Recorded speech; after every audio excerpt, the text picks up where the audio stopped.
Okay, so it's time for me to, well, pick on someone. I've decided to pick on Prince Charles. Prince Charles is our beloved prince in the UK. Well, he's a prince anyway. And he's got a lot of causes that he cares about. His sentiments, to be honest, are completely faultless. He cares about the health and the well-being of the population, which is no one's going to argue about. My issue here is the choice of action to best meet these aims depends on how you determine what is correct. What's the correct answer to certain questions? And the toolkit you use to determine what's correct needs to be reliable and accurate. So part of a good education, I would argue, is to develop and rigorously test the toolkit that you use for making these kinds of decisions. A person who has been through this will most likely settle on certain criteria for determining what is correct and deploy these when faced with difficult choices in the future. Right, so he's made clear his support for homeopathic remedies and that he supports their use in the NHS because, in his opinion, they work, they're cost effective, and he thinks it's crazy the NHS does not use them, right? And he revealed this in the Black Spider memos. So he'd been emailing and writing to politicians, trying to get them to change their minds and give more funding towards things like homeopathic remedies for the NHS. So if this is true, the NHS really should adopt them, because if there's a remedy out there that's cheaper, it causes less side effects than the current treatments, then we could save lives. It's crazy not to adopt it. So let's explore two approaches for determining what's the correct opinion on this topic. So let's think about what actually has to happen. A person, most likely a committee, if it's the NHS, has to decide how to spend this limited pot of cash. And they have to decide basically what treatments and medicines to pay for. Now, if the person or the committee are competent, they're going to deem it extremely important to get good value for money. Wasted funds, in some cases, is the equivalent of denying service, denying medicine and treatment to people. And in the worst case, it could mean death. So you are literally making decisions that cost lives. So let's look at Charles's probable method. I mean, I don't know how he came to his decisions, but let's look at his probable method, okay? So Charles thinks to himself, okay, I've met lots of individual people who've told me very moving stories, and these people are very sincere, and they say that these alternative medicines have helped them in their lives. They've made them feel better, and they tried conventional medicine through the NHS, and it hadn't worked for them, and they, for whatever reason, decided that these alternative methods of treatment like homeopathy were suitable, right? So Charles is thinking to himself, this person seems sincere. They've had horrible experiences with other types of medicine. This medicine seems to have worked for them. I believe them, okay? He's also maybe seen that cancer patients complain about chemotherapy and radiotherapy as being really awful and horrible.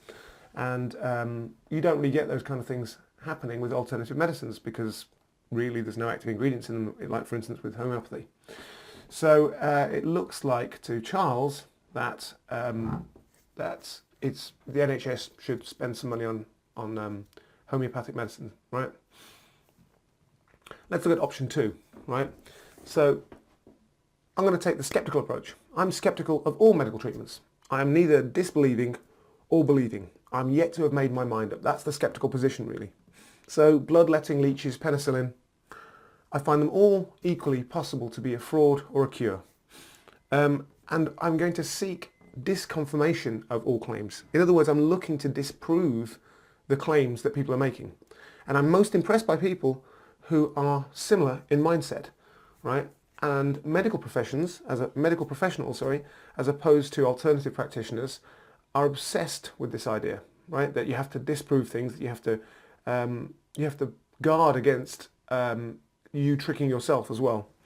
They're so obsessed that they design trials of drugs where they don't even know who's taking the trial drug, right? So the person administering a drug they want to test doesn't know which patients have had the drug and which patients have just had a sugar pill, a placebo, right?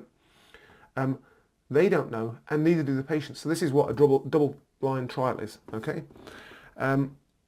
So that's what medical professionals do. The alternative crew, well, they're not so interested in that kind of thing. When you look at the medical trials that have been done on homeopathy, you find that really the ones that have been done in the most rigorous testing, whereby, for instance, a double-blind trial, you find that the homeopathic medicines work just as well as placebo.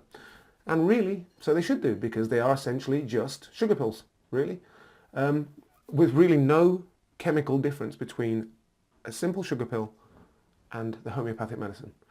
So from my perspective, no, I'm not going to spend NHS money on homeopathic medicines, right? So what's the problem?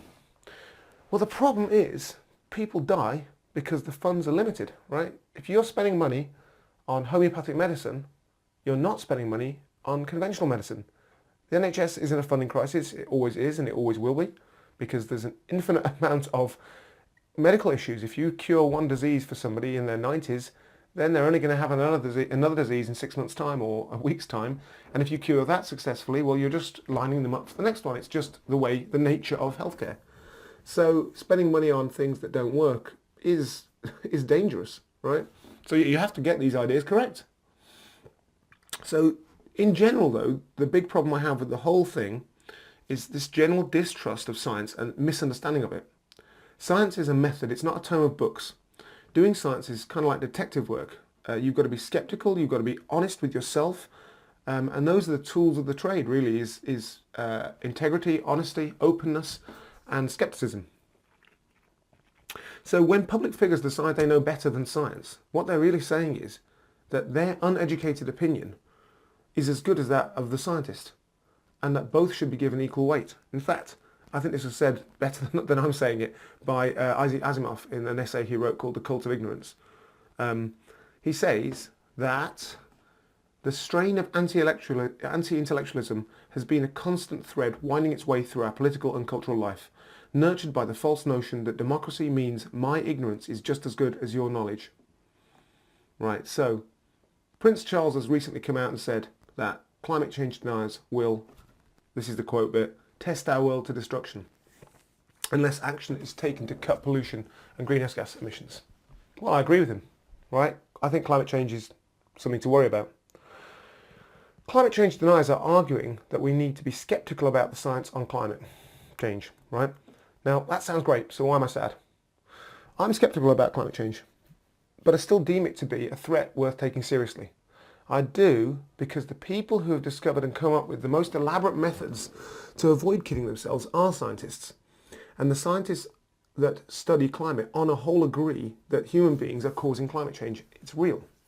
So as Donald Trump proudly reassures his voters that he's going to make America great again, whilst instructing government scientists that they are not allowed to publish their data that they are collecting, which basically means they're not allowed to do science, because science, the method of science is you publish what you discover, whether it's right or wrong, whether it proves your theory or disproves it. In particular, disproves it. That's the most important part. So he's telling them not to do science anymore, essentially. I'm sure Prince Charles is looking on horrified because, you know, in his reasoning method, he happened to get lucky, in my opinion, agreeing with the climate change scientists, because he doesn't have a method for discovering what is true and what's not. He's not skeptical. He just is going with his friends' opinions, or however he's coming to decisions. There's no rigour behind it, right? But I wonder what part of him recognises that it's his own proud ignorance that is acting as a prop for these climate change deniers. The climate change deniers are essentially just denying science, right? And denying that science is valid or important. Anyway, those are my thoughts on Prince Charles's sort of decision-making processes. I hope you found this interesting. Thanks for watching. Waffy out.